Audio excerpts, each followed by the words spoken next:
We are discussing unification of Germany in that three wars.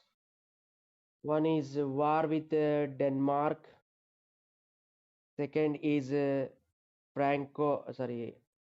Austro-Prussian War.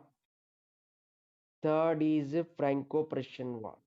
Of Germany was achieved with the three wars: war with Denmark, war with Austria, that what we call Austro-Prussian War, and third is a Franco-Prussian War. Uh, Today we study Austro-Prussian War.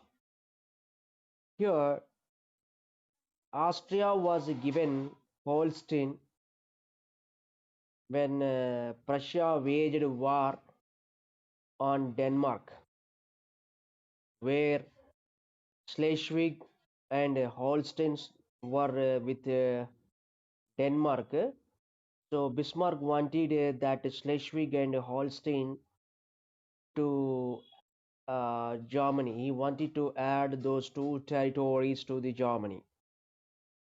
So in that process, Bismarck took the help of Austria, and he agreed to give Holstein to the Austria.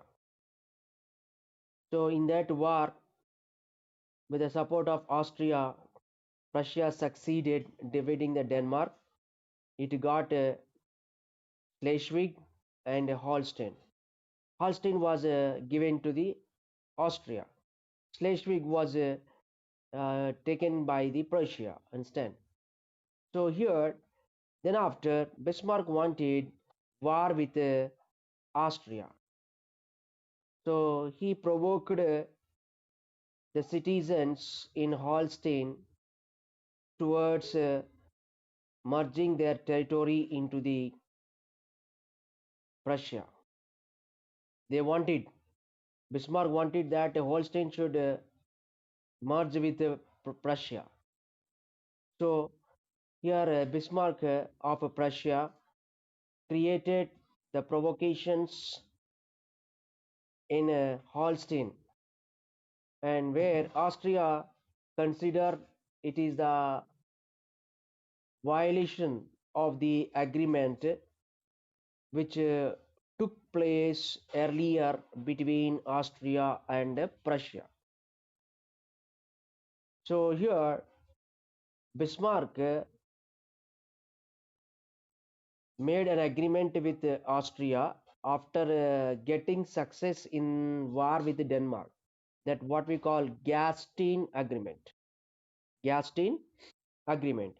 As per a Gastein Agreement, if any issue raises regarding Holstein, then that should be settled with Austria and Prussia.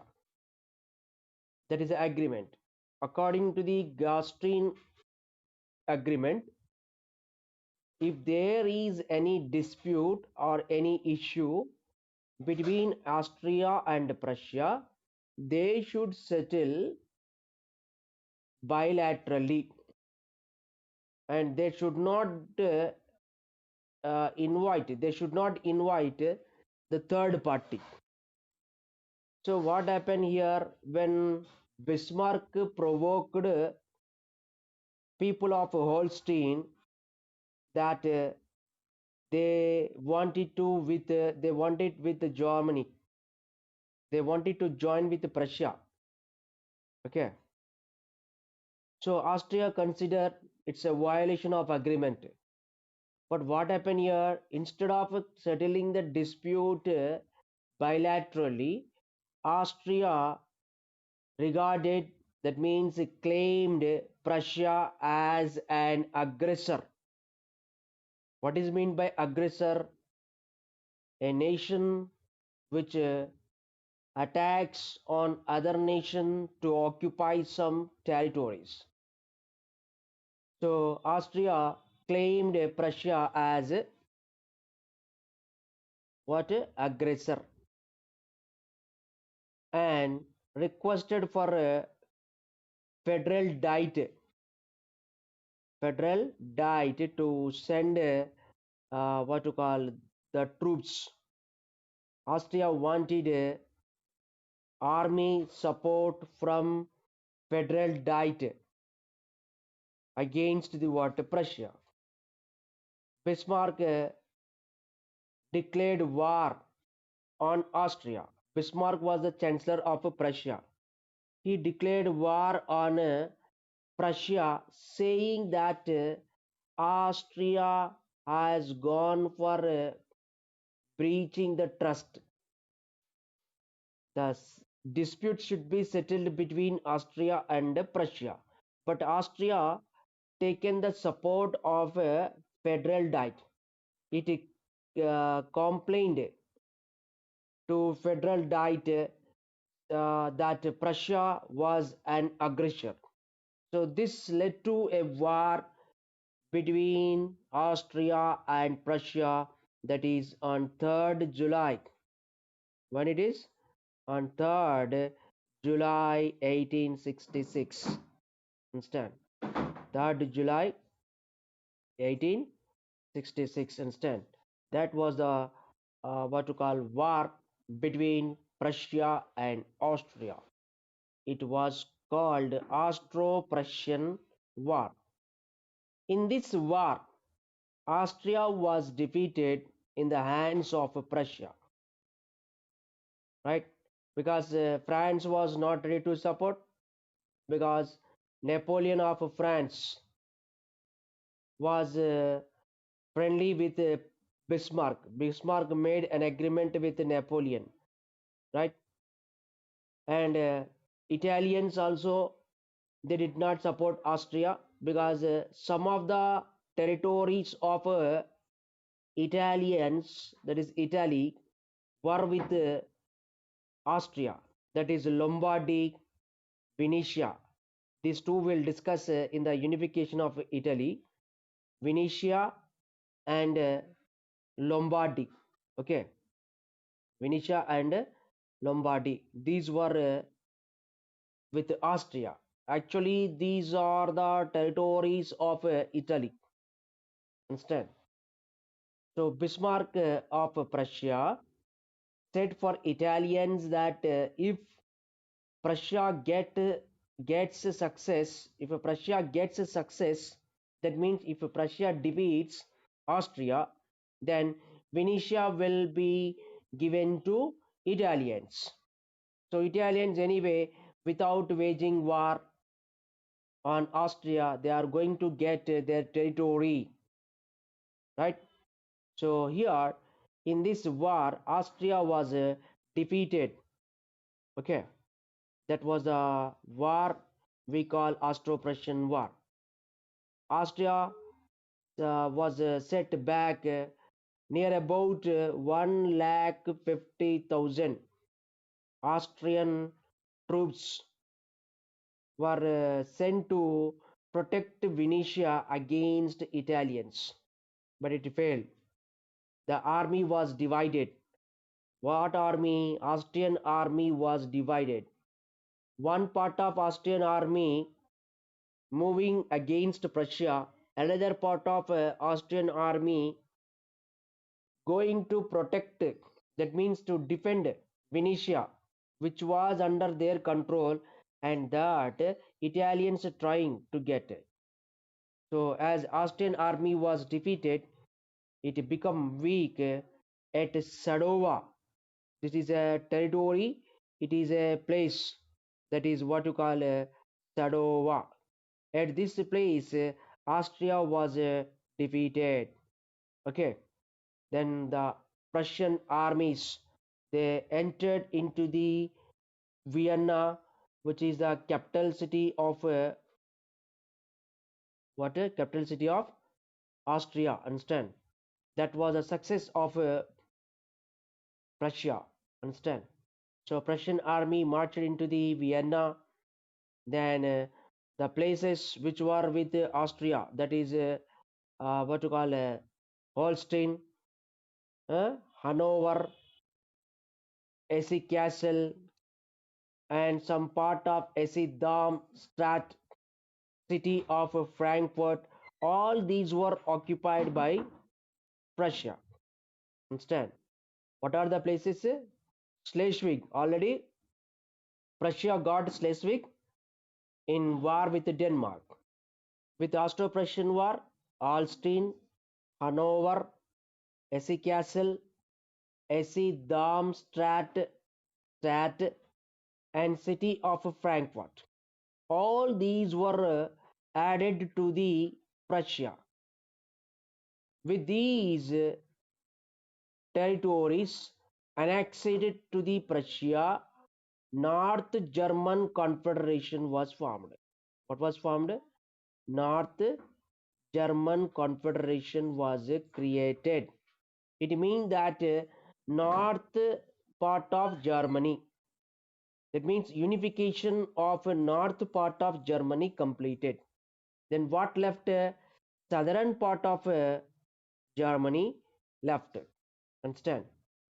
Once you look at these what to call map, you will understand here. Understand? This is a place.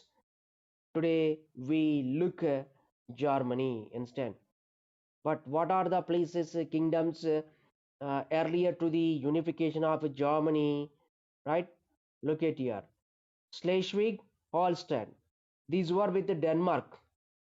They were taken to, they are taken and added to the Prussia. Okay. Hanover, here it is there. Then Hesse Castle. Yeah. This is the Prussia, biggest territory, biggest kingdom of all small kingdoms of the Europe. Understand? And today it is this entire what to call region turned toward Germany. Understand? This turned toward Germany. So what are the territories in the Germany? Those are here. Understand?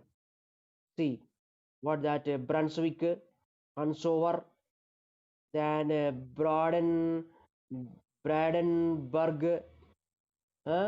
then Pomerania, West Prussia, Silesia, Posen, uh, then Thuringen Straits.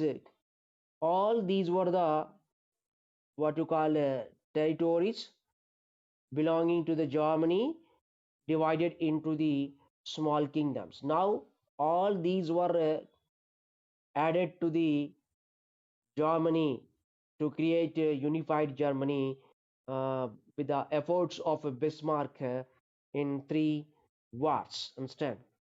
So these are the places. And what left in a southern part of Germany, Württemberg, Bavaria, Baden, these were there. Okay.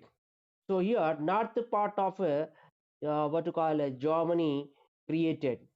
So after getting success in Austro-Prussian War, Bismarck created North German Confederation. That means North Germany unification completed.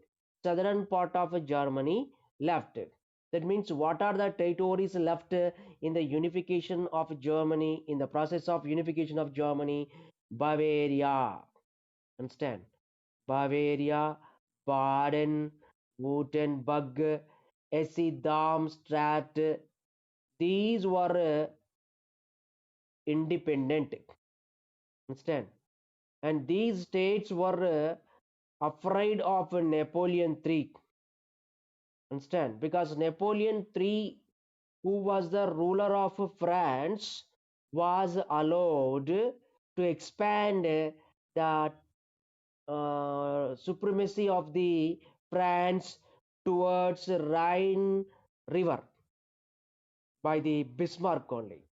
When Bismarck wanted to wage war on Austria, he Bismarck made a treaty with the Napoleon, right? Bismarck requested the Napoleon to be neutral in case of war with Prussia, in case of war with Austria, that is Austro-Prussian War. Then what would come to Napoleon III? That was a question of the Napoleon III. So Bismarck agreed that Napoleon is allowed to expand the France supremacy towards the Rhine corridor, Rhine River, where southern states of southern territories of Germany were located. Those were Bavaria, Baden, Württemberg, Hesse-Darm Strait. Okay, these were the southern part of the Germany. If these also added to the Germany, then it would be completion of Franco. It would be completion of what to call unification of Germany instead. So to gain the remaining what to call the regions, that is Bavaria, Baden, Württemberg, and Hesse-Darm Strait, there another war took place between Prussia and France. That what we call Franco-Prussian War. What we call Franco-Prussian War. So how it started here? Okay, Napoleon III, who was the ruler of the France, he found that his position is becoming weak. So to complete the process of unification of Germany, there another war occurred between Prussia and France, that what we call Franco-Prussian War. Okay, so here before this Franco-Prussian War, Austro-Prussian War occurred. That is in 1866. In during that war time, Napoleon did not use that period. He failed to utilize that period. Instead, he failed to take the situation when Austro-Prussian War took place. He did not use that situation to expand supremacy of the France. Okay, so here after completion of the war, Napoleon III of the France, he started demanding certain compensation from Prussia, because during the Austro-Prussian War, Napoleon was neutral. He did not interfere in the war. Okay, as he promised to Bismarck. Bismarck requested the Napoleon that to be neutral. So Napoleon was neutral during that time, right? After that war, Napoleon demanded the Bismarck to give certain compensation for his neutrality during the Austro-Prussian War. Bismarck gave one false promise before to the Austro-Prussian War. Okay, here what to call Bismarck given a vague promise. Vague promise means it is not a real one. Okay, a false one upon which Bismarck was not going to stand. Such a promise Bismarck made with the Napoleon III. Okay, Napoleon asked what will come to him when Franco-Prussian, when Austro-Prussian War takes place. What will come to Napoleon III, right?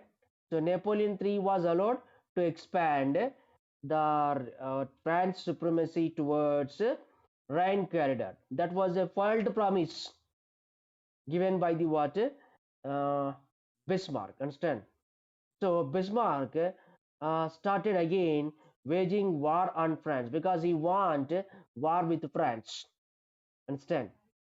So here Bismarck was not ready to give compensation to France because he want war with the France. Okay, some of the territories of the Germany were with France. So to gain that territories, it is very essential to wage war on France. So he wanted that France should come to war with what you call Prussia. Understand? So for that, Bismarck refused in giving compensation to the France. Understand? So there was now only the way for Napoleon III that to wage war with what to call Prussia. Understand? So Bismarck also wanted a same thing. He also wanted war with France, and France, the Napoleon III, the ruler of France, also have only one way, that to get compensation to wage war on Prussia, because Bismarck was not willing to give compensation to the Napoleon. Understand? So Bismarck thought that the France would not accept and tolerate what you call the Germans expansion. Understand? Here we see that Bismarck of what you call believed that France will not accept the what you call unification of the Germany. Understand? Anyway, France will enter into the war. Understand? So Bismarck also wanted a war with the France. Thus, we see that both France and Prussia, they entered into the war. Understand? There the governments also. That means there the France government and Prussian government, they too also worked for getting war. Understand? And there one immediate reason is there for the Franco-Prussian War. What is that immediate reason, immediate cause? That is Spanish succession. What we call that? Spanish succession. That means the issue of Spain, the issue of Spain become one reason which led Prussia and France into the war. Okay, so what that issue we'll see here. Understand? What you call in 1863, in 1863 Common Era, the ruler of France was Isabella. Who was the ruler? Isabella. Isabella was the ruler of France. Understand? So people did not like the rule of Isabella. They removed Isabella. Who? Spanish people. They removed Isabella and they welcomed Leopold to what to call to become the king of the Spain. Understand? Then who was Leopold? Leopold was very close relative of the Prussian king. Who was Prussian king? William I. Understand? So William I was the Prussian king, and to him Leopold was very close. Understand? Close relative. So if Leopold becomes the king of Spain, then the Prussian supremacy will increase, right? Because Leopold was a relative of the Prussian king. So according to the Prussian king, Leopold may work. So this will increase the influence of the Prussia, right?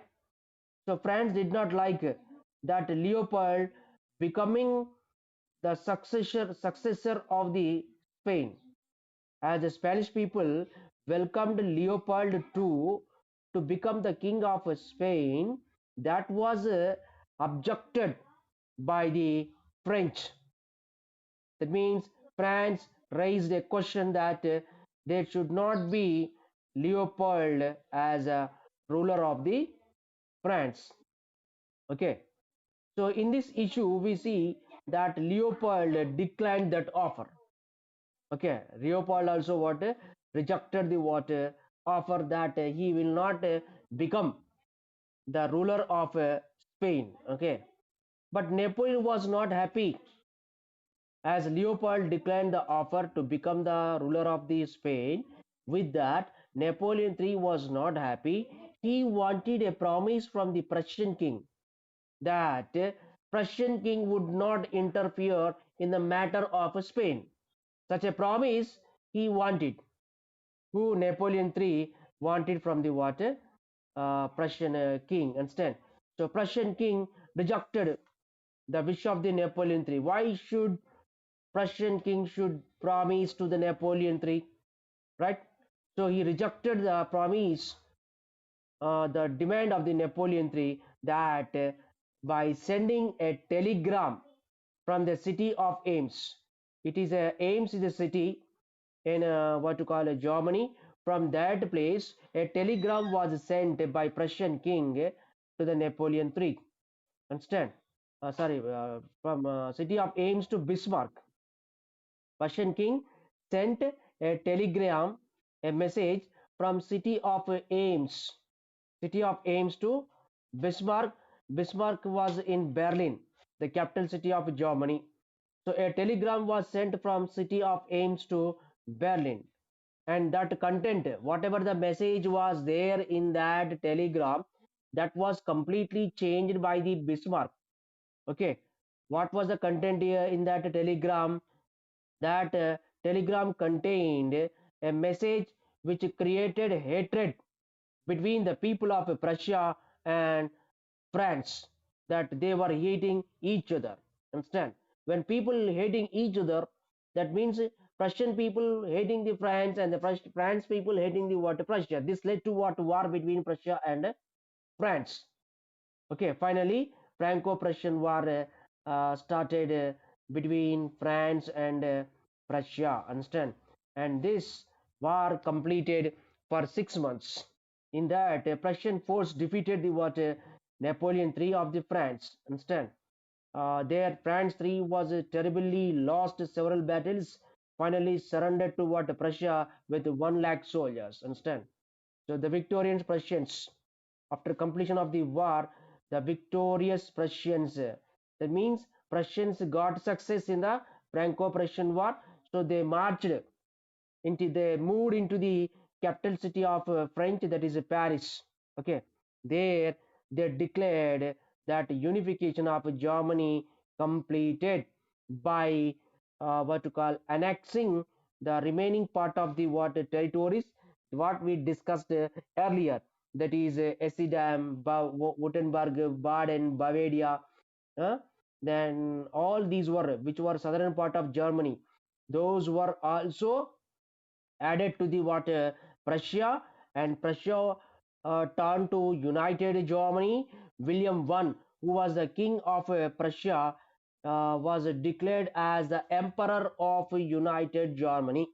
William I was the first emperor of United Germany. In that way, Franco-Prussian War ended, making a peace treaty with what to call France. That treaty was held at Frankfurt. Frankfurt is a city, understand? So there a treaty was signed between France and Prussia, that is called Treaty of Frankfurt. As per this Treaty of Frankfurt, Alsace and Lorraine, these of the France were given to Germany. Alsace and Lorraine were the mining places. There was a coal mines and iron mines were there. So these places of the France were given to Germany, as France was defeated in the hands of Prussia. In that way, the unification of Germany completed by what you call 1871. William I was declared as the Emperor of United Germany. In this process, in this way, we see that unification of Germany completed with three what you call wars. Right? One is war with Denmark, another is war with Prussia, sorry, war with Austria, that what you call Austro-Prussian War, and third is a Franco-Prussian War. So with these three wars, Bismarck succeeded creating unified Germany. Understand that completed by 1871. In the next class, we will look to the what to call unification of Italy. Understand.